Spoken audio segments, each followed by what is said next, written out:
चलिए कैसे हैं? ठीक है। चलिए सभी लोगों को हैप्पी न्यू ईयर, नव वर्ष की हार्दिक शुभकामनाएं आप तमाम भाई लोगों को। आज हम रूल्स ऑफ डिविजिबिलिटी के बारे में बताए थे कि शुरू करेंगे, है ना। तो आज हम रूल्स ऑफ डिविजिबिलिटी लेकर के आते हैं और रूल्स ऑफ डिविजिबिलिटी में बहुत ऐसे क्वेश्चन आते हैं जो हम लोग को अगर जानकारी ना हो तो हम लोग नहीं बना सकते हैं। इसी से संबंधित है हमारा डिजिटल सम, है ना। रूल्स ऑफ डिविजिबिलिटी से ही जो है डिजिटल सम की भी जानकारी मिलती है। लेकिन डिजिटल सम में होता क्या है कि संख्याओं का योग होता है ना।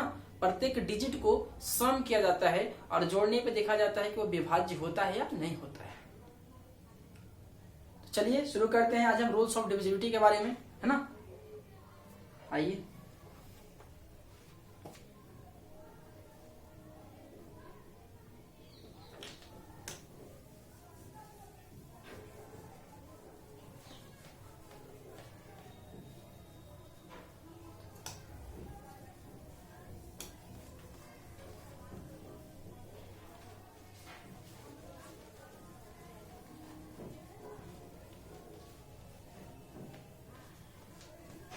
रूल्स ऑफ डिविजिबिलिटी जो होता है वो डिविजिबिलिटी जो होता है हमारा 2 पे, 3 पे, 4 पे, 5 पे, 6 पे, 7 पे, 8 पे, 9 पे, है ना, 10 पे, 11 पे, 12 पे, इस तरीके से बहुत सारे संख्याओं पे जो है रूल्स ऑफ डिविजिबिलिटी वर्क करता है।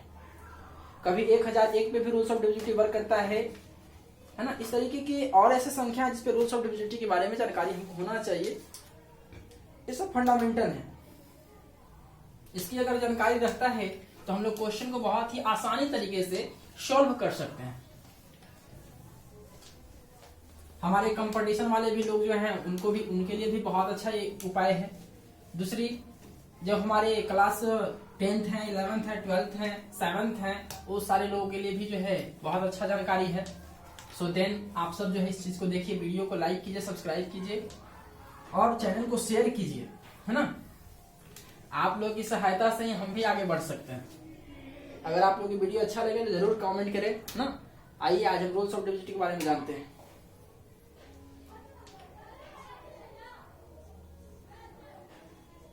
रूल्स ऑफ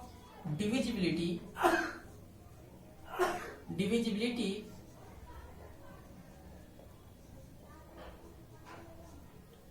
का मतलब होता है विभाज्यता का नियम, है ना। विभाज्यता का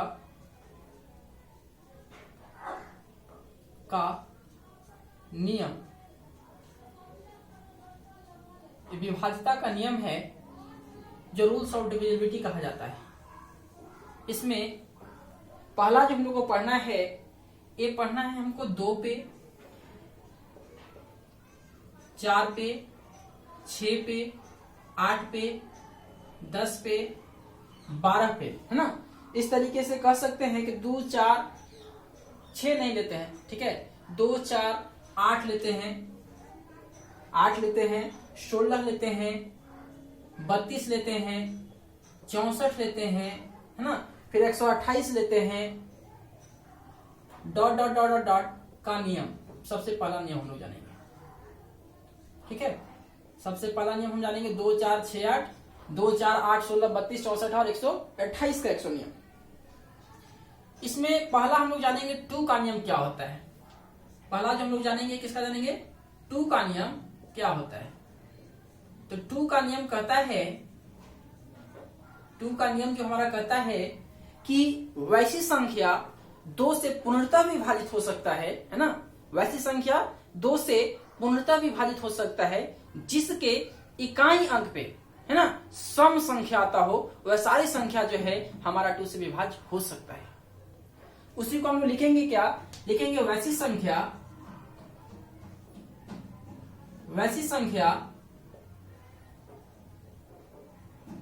2 से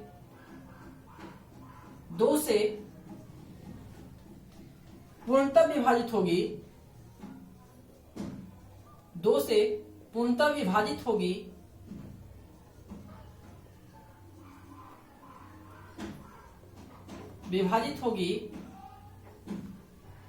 जिसका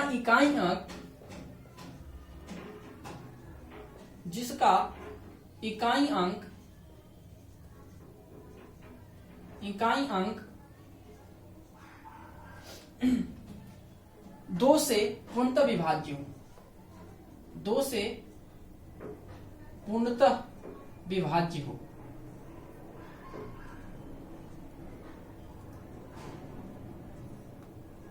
विभाज्य हो, ठीक है।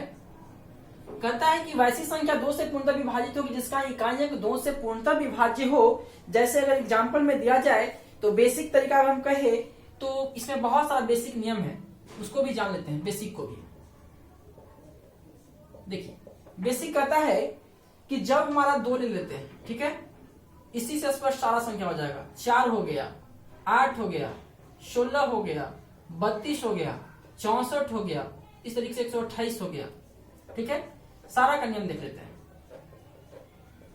जानते हैं कि 2 का पावर कितना है, 1 होता है। 2 का पावर 1 है ना, इसमें 2 का पावर 1 यानी कह सकते हैं कि अंतिम है ना एक संख्या पे, अंतिम एक संख्या जो होना चाहिए वो डिविजिबल होना चाहिए किससे, 2 से, है ना। अंतिम का एक संख्या डिविजिबल होना चाहिए 2 से।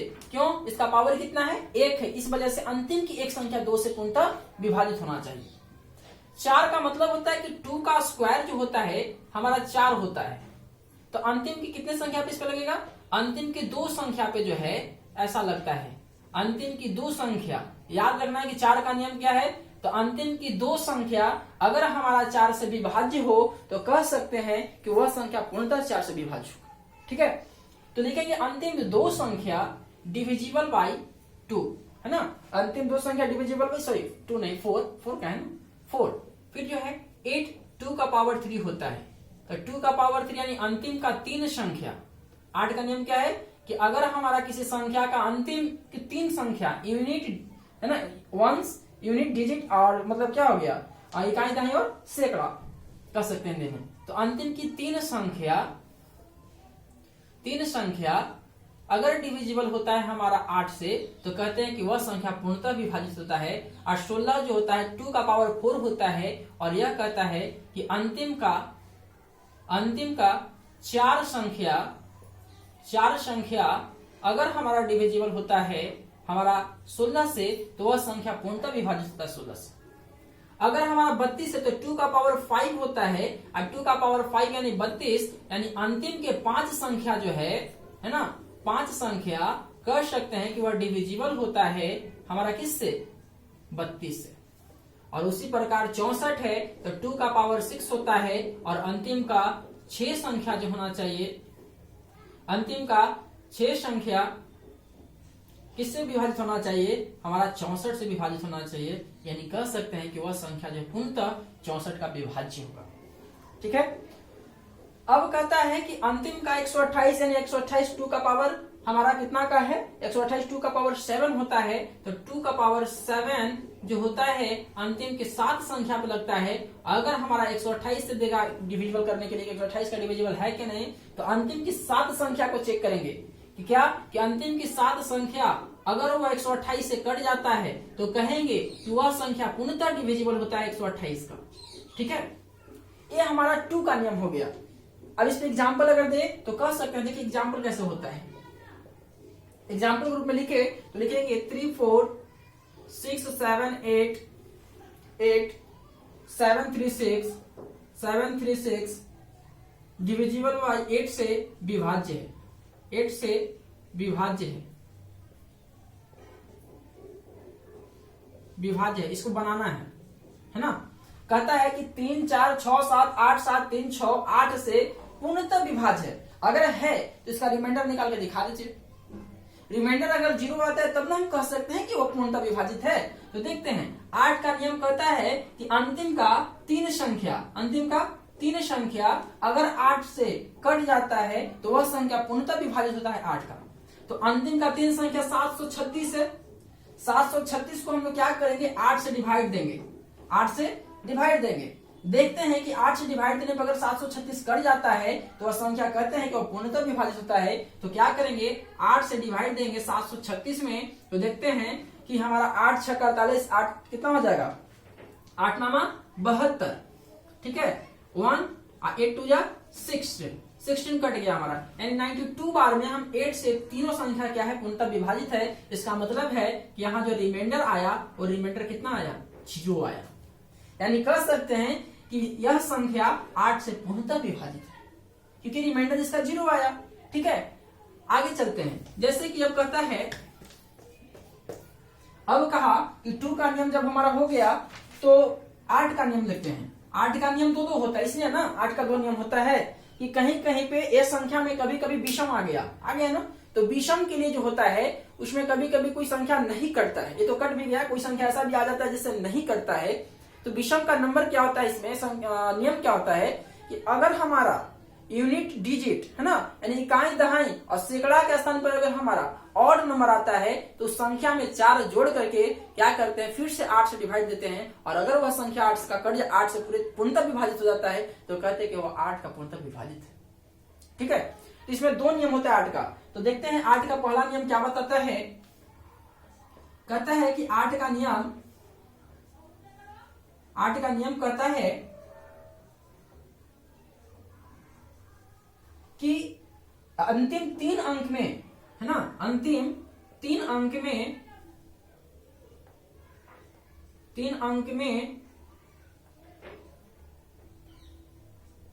में यदि सैकड़ा के स्थान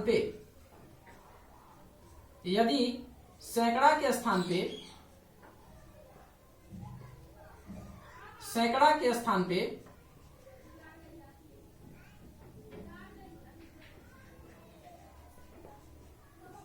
स्थान पर कौन सा संख्या हो, सम संख्या हो, है ना, सम संख्या हो,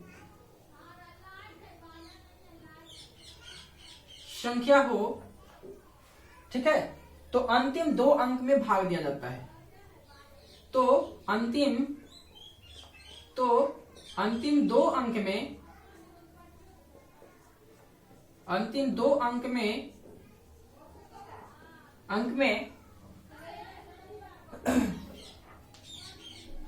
2 अंक में भाग देना है। ठीक है, यह कहता है कब, जब सम संख्या हो तब भाग देना है। और यदि सैकड़ा के स्थान पर, ठीक है, और यदि सैकड़ा के स्थान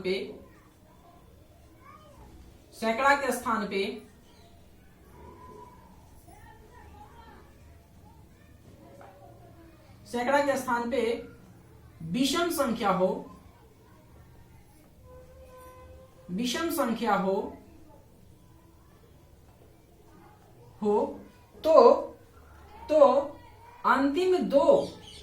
तो अंतिम दो अंक में 4 जोड़कर क्या करना है, 4 जोड़कर अंतिम की 2 अंक में, सैकड़ा के स्थान पर अगर विषम संख्या हो तो अंतिम की 2 संख्या में, अंतिम के 2 अंक नहीं, संख्या लिखेंगे, गलत हो गया, 2 संख्या में 4 जोड़कर, अंतिम की 2 संख्या में 4 जोड़कर 8 से भाग देना है, जोड़कर 8 से भाग देना है।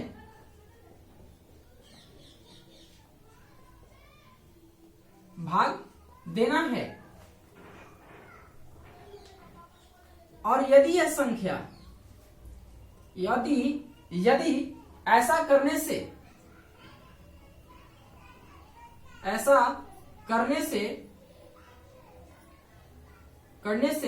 वह संख्या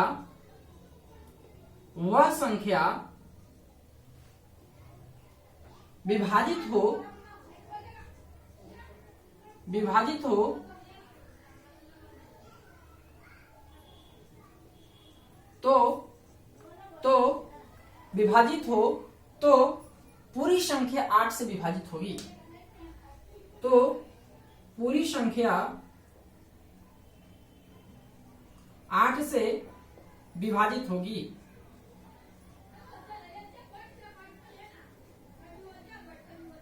विभाजित होगी, विभाजित होगी, ये नियम है 8 का। 8 का नियम कहता है कि अंतिम 3 अंक में यदि सैकड़ा के स्थान पर सम संख्या हो, यदि 3 अंक में 8 का नियम कहता है कि यदि कोई संख्या लिखा हुआ है तो उसके अंतिम के 3 अंक लिखना है। यदि अंतिम का 3 अंक में जो सैकड़ा के स्थान पे है ना, अगर वह सम संख्या होता है तो हमको 2 ही अंक में क्या करना है, डिवाइड कर देना है। अगर वह संख्या 8 से विभाजित हो जाता है तो कहेंगे कि वह पूर्णतः 8 से विभाजित है। और यदि सैकड़ा के स्थान पे विषम संख्या आ जाता हो, सम नहीं विषम संख्या आ जाता हो, तो कहते क्या है कि उसी संख्या में उसके जो अंतिम की 2 संख्या बचा हुआ है उसमें 4 जोड़ देते हैं, 4 जोड़ देते हैं और उसके बाद हम 8 से क्या करते हैं, भाग देते हैं। और ऐसा करने से अगर वह संख्या कट जाता है तो हम कहते हैं कि पूर्णतः वह 8 से विभाजित होती है। ठीक है।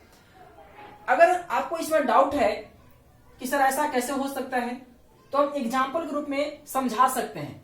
किसका, तो 8 का नियम का एग्जाम्पल है, जैसे लिख सकते हैं एग्जाम्पल के रूप में 8 का नियम है हमारा, इसका नियम बता रहे हैं भाई, 8 का नियम का एग्जाम्पल दे रहे हैं। जैसे कह सकते हैं कि 3 4 6 8 7, 3 4 6 8 7 है ना, 2 3 2, 2 3 2। अब यहां समझना है, पहला एग्जाम्पल दे रहे हैं इसको। कहा कि कोई भी संख्या दे, अगर वो बोले कि पूर्णतः 8 से विभाज्य होना चाहिए, 8 से विभाज्य होना चाहिए, लिख देते हैं यहां पे, से विभाज्य हो। किससे विभाज्य हो, 8 से विभाज्य हो, विभाज्य हो। ठीक है, एक क्वेश्चन है हमारा। अब देखना है कि इकाई, दहाई, सैकड़ा, सैकड़ा के स्थान पे जो 2 लिखा हुआ है, ये 2 हमारा सम संख्या है।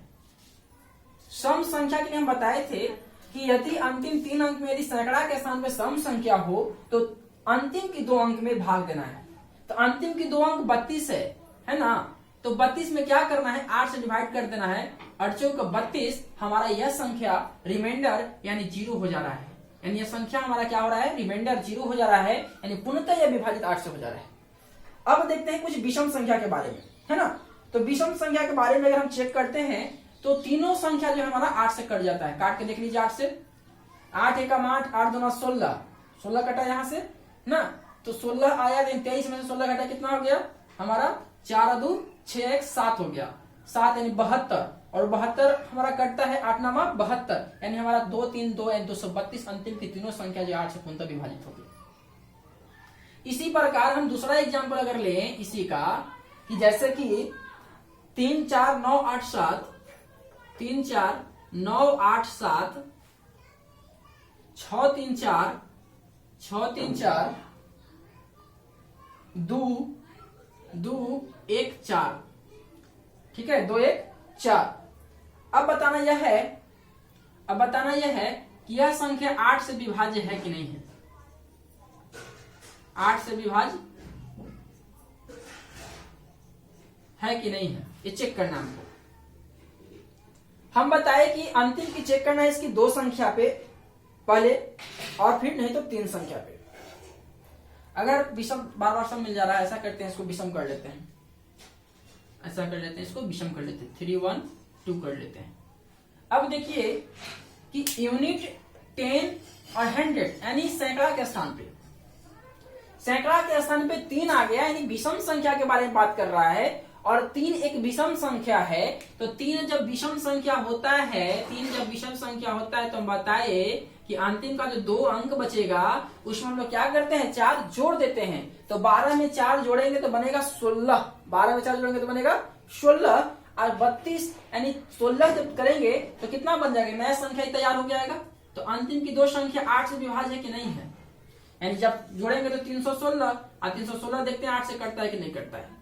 8 चौक 32 है ना, 8 24, कितना आया, 11 में से 7, 11 में से 4 गया 7, 3 है 2, खत्म हो गया 6, 8 छक 8 नमा 72, 8 नमा 72, 7 में 6 में 2 गया 4। अब बताइए 316 हो गया। तो हमसे क्या बोला कि यदि सैकड़ा के स्थान में विषम संख्या हो तो अंतिम 2 संख्या में 4 जोड़कर 8 से भाग देना। यदि ऐसा करने से वह संख्या विभाजित हो जाती है तो वह संख्या 8 से पूर्णतः विभाजित होती है। तो हम लोग क्या करें कि 4 जैसे ही जोड़ेंगे तो हमारा कितना बनता है, 16 बनता है ना। तो हम बताए इसका नियम बताए हम कि अंतिम की जो दो संख्या है उसमें 4 जोड़ना है और 8 से भाग देना है। जोड़िए तो 12 4 16 बटा 8, यह संख्या पूर्णतः 8 से कर जा रहा है, आर का वैल्यू कितना आ गया, 0 आ गया, रिमाइंडर आ गया। अगर यही लिखिएगा कि हम डायरेक्ट लेते 312, तो 312 जब ऐसे कीजिएगा ना 312, तो कभी भी आपसे 8 से पूर्णतः विभाजित नहीं होगा। यानी यह नियम जो है रिमाइंडर इसमें 312 जैसे ही करेंगे तो 8 से विभाजित नहीं होगा। देखिए करके कटता है क्या, 8 एकम 8, कहीं कहीं पे हो भी जाता है, 8 एकम 8 8 चौका 24 बचा कितना 7, यानी 72, यानी पूर्णतः विभाजित, यानी इसका भी रिमाइंडर कितना आ गया, 0 आ गया। ठीक है, इसका भी 0 रिमाइंडर 0 आ गया। तो बताइए ये क्वेश्चन इसलिए हम लोग बता रहे हैं नियम को कि अगर यह नियम ना बताया जाए तो इतनी बड़ी बड़ी संख्या जब आ जाती है तो हम लोग को डिवाइड करने में बहुत बड़ा प्रॉब्लम क्रिएट करता है। तो इस नियम को बताने का मतलब यही है कि अगर हम बता देते हैं तो इस नियम से जितना भी बड़ा संख्या है तो हम लोग आसानी से जो है पता कर सकते हैं कोई संख्या 8 से विभाज्य है कि नहीं है। ठीक है, चलिए 8 का नियम तो हम लोग जान गए। अब जो है हम जानते हैं अगला जो नियम है हमारा 3 का या फिर 9 का। अगर इस पे देखना है क्वेश्चन तो हम देंगे लास्ट में, पहले इसको हम क्या कर लेते हैं, इरेज कर लेते हैं।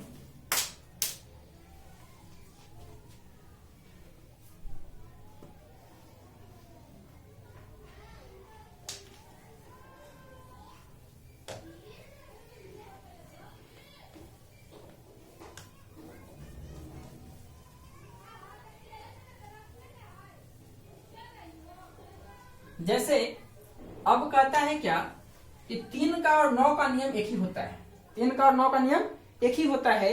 और कहता है कि 3 और 9 का नियम यह कहता है कि यह सारी संख्याओं का योग पे ना काम करता है ना। 3 और 9 का जो नियम है वो सारे संख्याओं के योग पर काम करता है। यानी सारे जितने भी संख्या, सारे संख्या को जोड़ दीजिए, अगर वह 3 से विभाज्य हो जाता है तो वह संख्या 9 से भी क्या हो जाता है, विभाज्य हो जाता है। यही हमारा 3 और 9 का नियम है।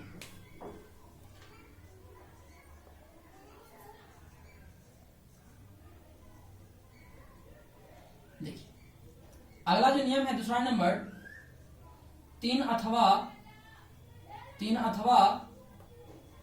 9 का नियम। 3 अथवा 9 का नियम